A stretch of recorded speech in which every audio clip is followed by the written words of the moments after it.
Биргол фракциясынын мурунку депутаты Чолпон Жакупова 16 январь күнү кырсыктан каза болгондорго арнап президент Алмазбек Атамбаев телевидение аркылуу кайрылуу жасабаганына нааразы экендигин Азаттык радиосуна билдирди.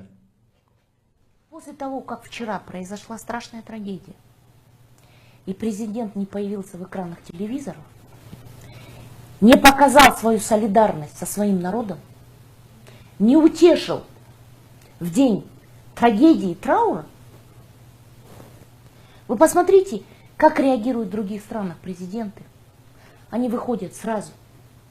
Путин, когда вот горело вот Подмосковье, да, он сам Шималанып, да, вышел, да, и золу разгребал. И он показал своему народу, своим избирателям, что в день горя он со своим народом. А мы что пока? А нам что показали? Что нам показали? Что народ опять один на один со своим горем. Мы вот Азыр Гордумыр, мы пакеты собираем, деньги отдаем. Мы плачем. Я хочу увидеть, наконец, слезы президента. Хоть раз пусть он покажет, что он горюет собственным народом.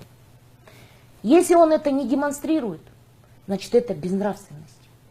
И люди, которые пишут указы о нравственности, при этом проявляя, демонстрируя потрясающие примеры безнравственности. Вы знаете, у меня других слов нет.